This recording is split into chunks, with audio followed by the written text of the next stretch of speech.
I'm not wearing a suit, but it's kind of implied that this is going to be a Men in Black 3 review because, you know, it's in the title. So, intro!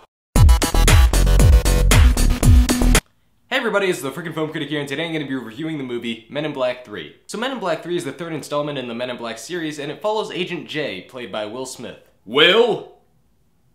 That's my Uncle Phil impression. From The Fresh Prince of Bel-Air.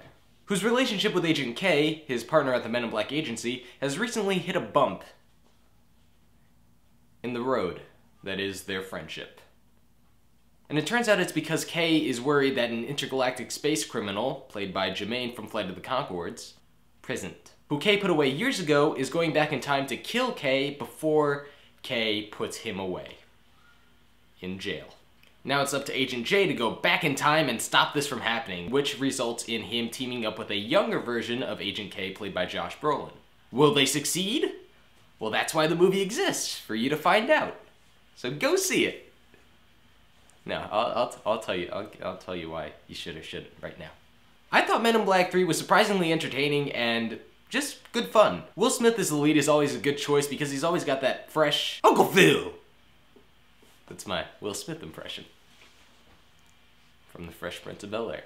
He's got great delivery when it comes to comedy, and he's ultimately just a likable person, which makes for a likable character. Josh Brolin, who pretty much replaces Tommy Lee Jones, is also really pleasant to have on screen. He does a pretty amazing Tommy Lee Jones impression. He just has all the mannerisms down of Agent K, and it's really just entertaining to watch. He's also got some really great on-screen chemistry with Will Smith. A lot of this movie revolves around the two rediscovering their friendship, or at least from Will Smith's point of view.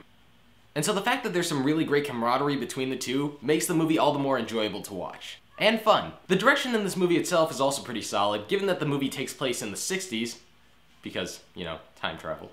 A lot of the set pieces in this film are designed to fit that time period. Now, I wasn't alive in the 60s, but I saw a Jim Henson documentary about the 60s from a long time ago, you know, most likely from the 60s, and I'd say that it's pretty accurate, if I compare it to that documentary.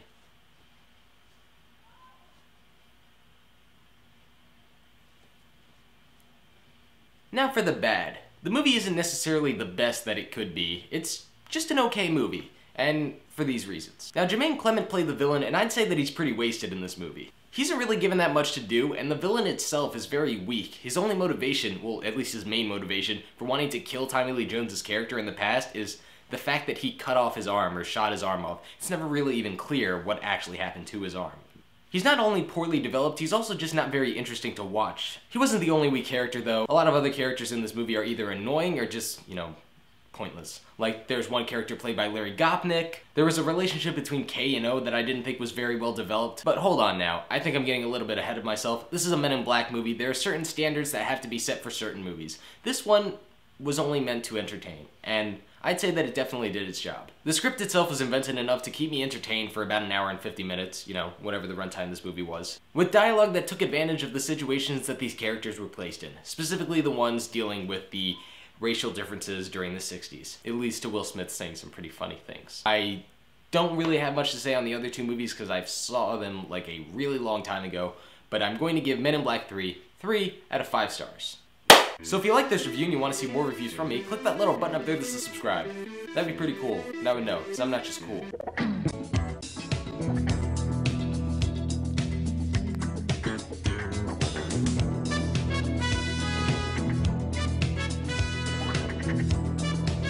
No, that wasn't The Fresh Prince.